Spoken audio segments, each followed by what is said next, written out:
अस्सलाम वालेकुम नाजरीन, उम्मीद करता हूँ आप सब खैरियत से होंगे। नाजरीन, मैं आज मौजूद हूँ बफर जोन सेक्टर 15A2 में। यहाँ पर एक नामी गिरामी रियल एस्टेट जिसका नाम 7 Seas Real Estate and Marketing है। यहीं पर आज बात करने के लिए हमारे साथ मौजूद हैं जनाब सैयद रमीज़ हुसैन साहब, जो कि CEO हैं 7 Seas Real Estate and Marketing. और साथ ही साथ आप माशाल्लाह North Nazimabad Association of Real Estate Agent, जो कि NN एरिया के नाम से भी जानी जाती है, उसके आप रिस्पेक्टेड मेंबर भी हैं। तो बात करेंगे कुछ उनके हवाले से और कुछ उनके काम के हवाले से। अस्सलाम वालेकुम रमीज़ साहब, कैसे हैं आप? वालेकुम अस्सलाम, ठीक ठाक। आप कैसे हैं? ठीक ठाक हैं। और सर, काम वगैरह कैसा चल रहा है? शुक्र है, अल्हम्दुलिल्लाह, अल्लाह का शुक्र है, काम हमारा बहुत अच्छा है। कितने अरसे से आप इस फील्ड से वाबस्ता हैं? तकरीबन हमारा इस फील्ड में 22 साल हो गए हैं। यहाँ की मार्केट की अगर बात की जाए तो दीगर इलाकों की निस्बत कैसी है? मार्केट यहाँ पे as compare to other societies हमारी मार्केट यहाँ पे काफ़ी अच्छी है। बफर जोन एक ऐसा एरिया है कि जहाँ पे एक नॉर्मल रेंज के हिसाब से आपको मकान मिल जाता है। यहाँ पर एक नॉर्मल मकान, फ्लैट या फिर पोर्शन वगैरह की कीमतें क्या चल रही हैं? एक नॉर्मल से मकान की कीमत के अगर आते हैं तो 1,50,00,000 रुपए से लेकर 5 करोड़ रुपए तक की है। फ्लैट्स हमारे पास 2 रूम 35 लाख से लेकर हमारे पास 3 करोड़ रुपए तक की भी फ्लैट्स हैं। पोर्शन हमारे पास बफर जोन या नॉर्थ नाज़िमाबाद में, नॉर्थ नाज़िमाबाद तो महंगा हो जाएगा। बफर जोन के लिए हवाले से अगर हम बात करते हैं तो बफर जोन में हमारे पास तकरीबन 60 लाख रुपए से स्टार्ट है और एक 20-25 तक चला जाता है अगर वो कॉर्नर का घर हो। आप यहाँ के अलावा और किन किन इलाकों में डील करते हैं? बफर जोन के अलावा हम लोग नॉर्थ नाज़िमाबाद, जो हमारा मेजर एरिया है, नॉर्थ नाज़िमाबाद के अलावा गुलशन, जौहर, नया नाज़िमाबाद को खास तौर पे मैं डील करता हूँ। और इसके अलावा स्कीम 33 है और गुलशन MMR है। ऑनलाइन प्रॉपर्टी पोर्टल्स के आने से आप लोगों के काम में कितनी तेजी देखने में आई? अल्हम्दुलिल्लाह, ऑनलाइन आने के बाद से हमारी जान पहचान बढ़ी है। सबसे इम्पोर्टेंट ये है कि एक एजेंट की पहचान किस तरह से होती है, तो एक ऑनलाइन पोर्टल आने के बाद हमारी पहचान काफ़ी अच्छी हो गई है। आपके ख्याल में क्या मटेरियल की कॉस्ट बढ़ने से पुराने घरों की भी कीमतें बढ़नी चाहिए या फिर वही रहनी चाहिए? बिल्कुल बढ़नी चाहिए, क्योंकि जो भी क्लाइंट हम जिसका मकान सेल कर रहे हैं या करवा रहे हैं, तो वो जब आगे अपनी प्रॉपर्टी बेचने के बाद लेने के लिए जाता है तो उसको उस प्राइस में वो नहीं मिल रही होती प्रॉपर्टी, तो उसी प्राइस जो प्रॉपर्टी बेच रहा है तो वो उसको उसी लिहाज से अपने आप को कंपैरिजन करा रहा होता है कि मैं अपनी ये प्रॉपर्टी सेल करूंगा तो आगे मुझे इतने पैसे ऐड करने होंगे तो मैं ये प्रॉपर्टी ले सकूंगा। रियल एस्टेट की फील्ड के अंदर एक ब्रोकर का किरदार कितना अहम होता है? ब्रोकर जो है ना, वो आपका एक बैकबोन कहलाता है कि आप कोई भी चीज़ खरीदने जा रहे होते हैं, उस एरिया की, उस सोसाइटी के बारे में उस एजेंट को 100% पता होता है जो मैं चीज़ जगह दिला रहा हूँ आपको, ये उस काबिल है। आप मेरे कंसिस्टेंटली क्लाइंट होने के बाद मैं आपको कोई गलत चीज़ नहीं दिला सकता। एक मकान, फ्लैट या प्लॉट लेते वक्त एक आम आदमी को किन बातों का ख्याल रखना चाहिए? सबसे पहला ख्याल तो यही रखना चाहिए कि जिस सोसाइटी में वो लेने जा रहे हैं, जिस जगह को वो लेने के ख्वाहिशमंद हैं, वो जगह डॉक्यूमेंट के हवाले से अथेंटिक है भी या नहीं। क्योंकि यहाँ पे इस वक्त जो है ना, चाइना कटिंग बहुत ज़्यादा चल रही है। बहुत सारे एरियाज़ में पार्क के ऊपर कटिंग करा के बना दिए गए। हमें बहुत सारे जो हमारे अब्रॉड साइड से क्लाइंट्स आते हैं उन्हें नहीं पता होता, वो टोटल डिपेंड कर रहे होते हैं एजेंट के ऊपर। तो इस वक्त एजेंट का किरदार होता है कि वो उनको प्रॉपर सही गाइड कर सके। अगर कोई पार्टी सौदा कैंसिल कर देती है या बैक हो जाती है तो ऐसे में आप उसके टोकन अमाउंट का क्या करते हैं? जो हमारा टोकन अमाउंट होता है वो नॉर्मली हमारे ऑनर के पास जा चुका होता है, तो हम कोशिश ये करते हैं कि वो अमाउंट टोटल टोकन का जो होता है वो ऑनर से लेके एजेंट के पास आ जाए और एजेंट से लेके हम उस पार्टी को दे दें जिससे हमने वो टोकन लिया है। लेकिन डिपेंड कर रहा होता है टोटल हमारा ये ऑनर के ऊपर। अच्छा, कभी ऐसा भी हुआ है कि एक ही मकान या फ्लैट के 2 खरीदार हों और दोनों ही बजटों के यार यही वाला मकान या फ्लैट हमें चाहिए, तो ऐसे में आप क्या करते हैं? बिल्कुल, हमारे साथ इस तरह के वाकयात काफ़ी टाइम हो चुके हैं। हमारा किरदार यही होता है, जो सबसे पहले पार्टी आई होती है लेने के लिए और वो किस ड्यूरेशन में हमें पेमेंट दे रही होती है। पेमेंट तो दोनों सेम टाइम दे रहे हैं, लेकिन कौन सबसे जल्दी हमें पेमेंट कर रहा होता है हम उसके थ्रू डील कर लेते हैं। एक आम शख्स अगर अपनी ज़मीन बेचने खड़ा होता है तो उसे लगता है कि वो जो चीज़ बेच रहा है वो मिट्टी है और आप जो चीज़ बेच रहे हैं वो चीज़ सोना है, तो इस पे आप क्या कहेंगे? एजेंट जो है किसी भी जगह को सोना बना सकता है और किसी भी जगह को राख बना देता है। तो बेहतर यह है कि हम एजेंट ऐसा किरदार अदा किए कि सामने वाले की जो चीज़ है, जो जगह की वैल्यू है, वो बरकरार रहे, वो अपने फ़ायदे के लिए किसी को नुकसान ना पहुँचाया जाए। इन्वेस्टमेंट पॉइंट ऑफ व्यू के हिसाब से नया नाज़िमाबाद का इलाका कैसा है? नया नाज़िमाबाद मेरे ख्याल में सबसे इस वक्त टॉप क्लास सोसाइटी है, जहाँ पे हम पुरसुकून रिहाइश भी कर सकते हैं, रहन सहन अच्छा है। तमाम सोसाइटीज़ से बेहतर इस वक्त मेरे ख्याल में नया नाज़िमाबाद है। बफर जोन, नाज़िमाबाद, गुलिस्तान जौहर, गुलशन इकबाल, पोर्शंस का एक ना रुकने वाला सिलसिला है, इस पे आप क्या कहेंगे? जो डिपार्टमेंट है DC ऑफिस, जहाँ पे सब स्टार के पास बैठ के लीज़ वगैरह होती है, जहाँ पे सब लीज़ होती हैं, जिस चीज़ को गवर्नमेंट की तरफ से मना किया गया है कि यहाँ पे पोर्शन बनाना अलाउ नहीं है, बेचना अलाउ नहीं है, तो जब इंसान पोर्शन बेचने के बाद DC ऑफिस जाता है अपने पोर्शन अपने नाम कराने, तो सारा दारोमदार तो उस जगह के ऊपर डिपेंड करता है कि जिस जगह वो इंसान जा रहा है अपने डॉक्यूमेंट अपने नाम कराने के लिए, वहाँ पे वो डिपार्टमेंट खोला क्यों है उस काम के लिए, ये सब लीज़ वहाँ पे एक बंदे से लीज़ के सब लीज़ बन सके। अच्छा, मेरा एक सवाल आवाम से भी यही है और हुक्मरानों से भी यही है जो वहाँ पे बैठे हुए हैं। एक घर के 3 भाई हैं, उन्होंने एक एक पोर्शन अपने वालिदैन के बाद एक एक पोर्शन अपने नाम करा लिया। एक प्रॉपर्टी है, या तो वो 3 भाई अपने नाम सेल डीड करा लें, और अगर एक इन केस उन 3 भाइयों में से कोई भाई उस प्रॉपर्टी को या उस पोर्शन को, एक पोर्शन को बेचना चाहता है, तो वो डीसी ऑफिस में जाके उसकी सब लीज कराएगा। तो सब लीज क्या आप बोलते हैं बंद पड़ी हुई, बंद अगर पड़ी हुई तो प्रॉपर्टी कैसे उसकी सेल होगी? और प्रॉपर्टियां तो सेल हो रही हैं, और कानून के हिसाब से अगर कोई भाई अपनी प्रॉपर्टी, अपनी विरासत बेचना चाहता है तो वो बेचने का हकदार है। अगर वो पोर्शन में बेचना चाहता है वो बेच के अपने पैसे ले सकता है।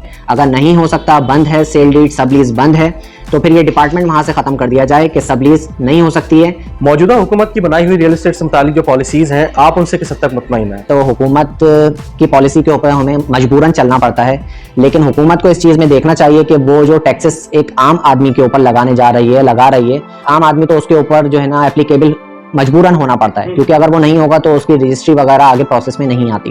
कराची में जो आजकल रियल एस्टेट के हवाले से इतनी एसोसिएशंस वगैरह बन रही हैं, तो क्या लगता है उनको उनके मकासद भी हासिल हो रहे हैं या ये सिर्फ कागज़ की हद तक ही महदूद है? अल्हम्दुलिल्लाह नॉर्थ नाज़िमाबाद एसोसिएशन इस हिसाब से बहुत अच्छी चल रही है, क्योंकि ये अपने जो भी मकासद होते हैं उनको भरपूर पूरा करते हैं। और अगर कोई कहीं हडल आ रहा होता है, जस्ट लाइक थोड़े दिन पहले डीसी ऑफिस में रजिस्ट्रार के पास उन्होंने मुलाकात करी सब लीज के हवाले से, तो कहीं अगर सब लीज नहीं भी हो रही हो तो वहाँ पे सब लीज हो रही है।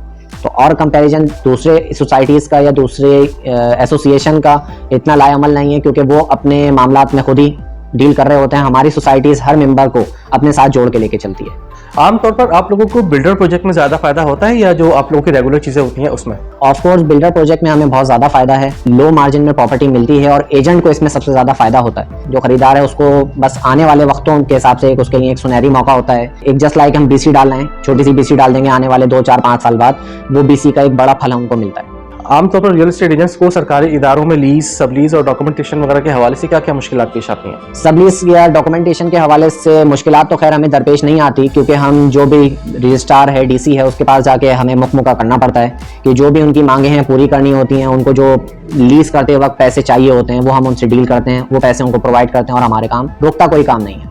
अच्छा, आप जो कंस्ट्रक्शन का काम करते हैं तो उसमें आप मटेरियल किस लेवल का इस्तेमाल करते हैं? डिपेंड कर रहा होता है कि हमारे क्लाइंट हमें किस बजट में घर बनाने के बारे में बात करता है। अब हर इंसान की ख्वाहिश होती है कि मैं जो प्रॉपर्टी बनाऊं या ख़रीदूं वो दिखने में भी अच्छी हो और क्वालिटी वाइज भी अच्छी हो। तो क्वालिटी के हिसाब से अगर हम जाते हैं तो ए क्वालिटी को हम प्रेफर करते हैं, और बाकी अगर लो क्वालिटी के ऊपर बात जाती है तो फिर ए, बी और सी, डी क्वालिटी के ऊपर हमें जाना पड़ता है, बहालत मजबूरी के उनका बजट किस हिसाब से है।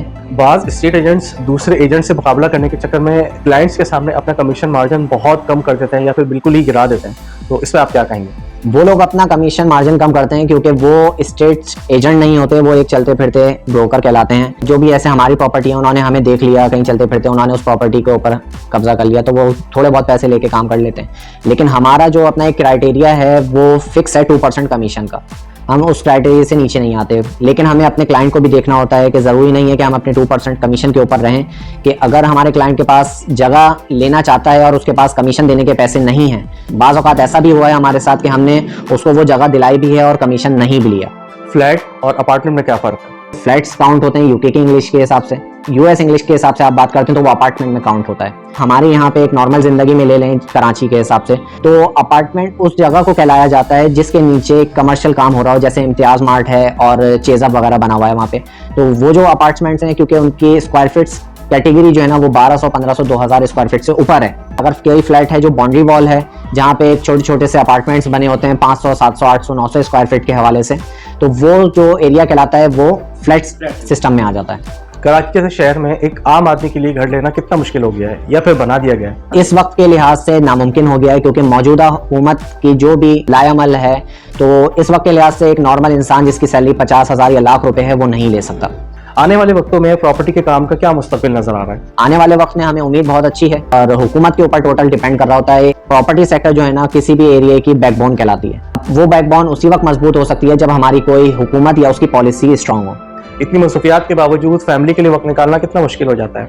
फैमिली के लिए वक्त नहीं निकाल पाते हम, क्योंकि हमें आने वाले वक्त के हिसाब से भी लेकर चलना होता है। नॉर्मल दिन हमारा फ्राइडे होता है, और उस फ्राइडे के दिन भी हम लोग यहाँ पे आके 5 बजे से रात 10 बजे तक अपने मामलात को सबको समराइज करते हैं यहाँ पे। कैसा लगता है जब लोगों से और जो आपके दोस्त अहबाब हैं जो कि रियल एस्टेट की फील्ड से वापस हैं, उनसे इतनी इज्जत मिलती है, इतना प्यार मिलता है? अल्हम्दुलिल्लाह हमें शुरू से और अब तक इज़्ज़त मिलती है और मिलती चली आ रही है। उसकी वजह यह है कि हम अपने कॉल और फेल दोनों चीज़ में अपने आप को प्रूव करवाते हैं कि हमारा जो 7C रियल एस्टेट का नाम है, उस नाम को हमने ख़राब होने नहीं देना। अच्छा, मैं चाहूँगा कि आखिर में आप हमारे नाज़रीन के लिए कोई अच्छा सा पैगाम दें। 7C रियल एस्टेट एक ऐसा इदारा है जो आपको एक प्लेटफॉर्म मुहैया करता है। जैसे आजकल की जो जनरेशन है वो ऑनलाइन अर्निंग के ऊपर बहुत ज़्यादा फोकस करती है, तो हम लोग ये फैसिलिटी प्रोवाइड करते हैं कि आप लोग घर बैठे हमारे साथ काम कर सकते हैं। हमें आप लोगों को यहाँ पे बुला के इंटरेक्शन की ज़रूरत नहीं है, नीड नहीं है। आप हमारे साथ काम कर सकते हैं ऑनलाइन। आप हमें अपनी चीज़ें जो भी आपके पास हैं वो आप हमें प्रोवाइड कर सकते हैं। व्हाट्सअप ऐप है, अब आपके पास एक सहूलत है, उसके ज़रिए आप हमें उसकी तस्वीरें वगैरह मुहैया कर सकते हैं। जो भी कमीशन वगैरह होता है उसमें हम आपको डील करेंगे, क्योंकि आजकल लाजमी सी बात है, हर इंसान का किसी एक का एक जॉब से गुजारा नहीं है। 1 से 2 जॉब 3 जॉब होना एक इंसान के लिए घर चलाना आसान हो जाए, तो बेहतर है कि आप हमारी तरफ आएँ ऑनलाइन काम करने के लिए, आप हमारा साथ दें। आप अपने पैसे किसी गलत तरीक़ों से इधर उधर ज़ाया ना करें। थोड़े थोड़े करके पैसे जो भी आपकी जॉब से अर्निंग से सेफ होते हैं उसमें छोटे छोटे प्लॉट्स लेके डाल दें। तेसर टाउन सोसाइटी अच्छी है छोटे प्लॉट्स लेने के हवाले से, कि अगर आप वहाँ पे 2, 4, 5 लाख रुपए की इन्वेस्टमेंट करके 10 साल 15 साल के बाद जो आने वाले वक्त में आपके बच्चों के लिए, आपके वालिदैन के लिए, आपकी बीवी बच्चों के लिए काम आ सकते हैं, तो ऐसी प्रॉपर्टी में इन्वेस्टमेंट करें। मैं जनाब रमीज साहब का इंतहाई शुक्रगुजार हूँ कि उन्होंने अपना कीमती वक्त हमें दिया। अगर आपको ये वीडियो पसंद आई हो तो इसको ज़रूर लाइक करें, शेयर करें और हमारे चैनल को ज़रूर सब्सक्राइब करें। साथ ही आप हमें फेसबुक पर फॉलो करना ना भूलें। कमेंट सेक्शन में अपनी राय से ज़रूर आगाह करें। 7C's रियल एस्टेट के नाम से आपको एक फेसबुक पेज भी मिल जाएगा जहाँ पे जाके आप इनकी तमाम तर इन्वेंटरीज देख सकते हैं। कोई भी क्लाइंट अगर हमारे पास आता है, आपकी इस वीडियो को देखने के बाद आपका इस लिंक को शेयर करता है हमारे लिए, हमारे पेज को शेयर करता है, तो हम उस बंदे को 50% प्रॉफिट देंगे। किसी भी मकान पे वो हमें लेने आता है, सेल परचेज के हवाले से हो या कोई इन्वेंट्री हमें वो देता है। ज़्यादा चाहेंगे। अल्लाह हाफ़िज़।